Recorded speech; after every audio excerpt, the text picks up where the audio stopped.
Anxiety means to be overly self-conscious.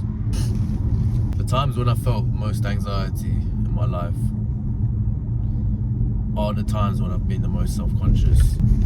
You know, walking into a job interview. Sometimes it can be even something like walking into the gym or walking down the street. Basic things, but you'll notice that a lot of the time the anxiety comes from focusing on yourself too much.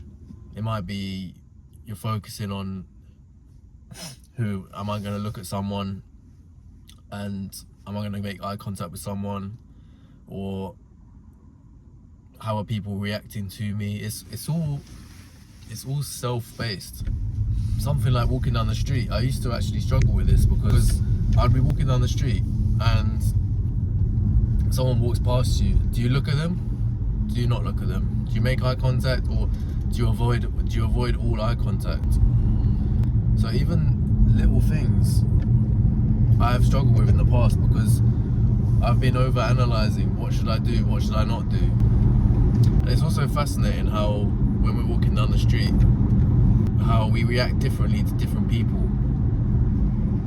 We're walking past someone who is clearly not trying to make eye contact. They might look a little bit like nerdy, a bit more scared.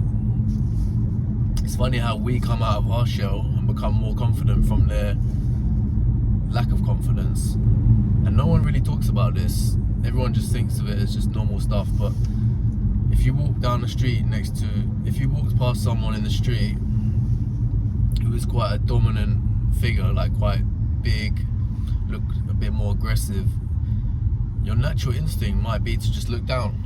Without even realizing it, subconsciously, you just look down because it's something we learn, is that we don't want conflict. So it's funny how when we focus too much on ourselves, we become more nervous. So a great tip I use to overcome this sort of anxiety is to just focus on something else, whether it's breathing, looking at someone in the eye, in the left eye or their forehead, something to shift the thoughts and to shift it onto something else. So for me, just taking some deep breaths, like 4 seconds in, 4 seconds out, just through my nose. Anytime I'm in a situation where I'm feeling a little bit anxious, I do that. First of all, it calms me down, and secondly, it takes the focus off of me just onto my breathing. So straight away, it just calms me down and makes me relax. And it also, when you're taking those deep breaths, nothing else matters. You just focus on your breathing. Whatever happens. And it's also interesting how when we have more time, we actually have more time dedicated to spending on thinking about ourselves. You ever noticed how if you play football, if you're through on goal and you have loads of time, you've got 5-6 seconds to compose yourself, think what to do, so many times you'll fluff your lines, overthinking. Well, I don't know about anyone else, but me personally, when I have less time in football, when I've got half a second, 1 second, I can just make a snap decision, bang, do it, execute. But when I've got too much time on my hands, the demons start creeping in. So it shows how sometimes when we have more time, the anxiety goes up, the self-consciousness rises. You'll see this with people who have a lot of time on their hands. They don't have much to do, so they spend all their time worrying about themselves and does this person like me, does this person not like me? Like, it doesn't matter. You're just anxious, you're worrying about things that don't matter. This was a great lesson to myself. Be purposeful, be busy, stop being free and giving yourself time to be anxious. Just step into action, even with small things, like I mentioned with walking down the street. If you actually just analyze it and have routines where if you're feeling slightly anxious, take those deep breaths.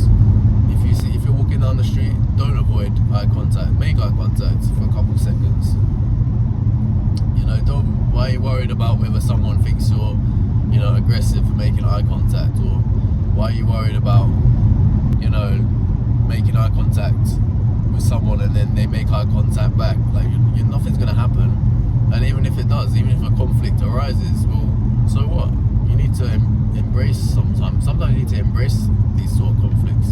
Because I know myself, I've always had this mentality of kind of looking away, looking down, avoiding conflict. Maybe it was taught to me by my parents as like a defense mechanism, I don't know, but I've definitely had this in my life. I've had to overcome it.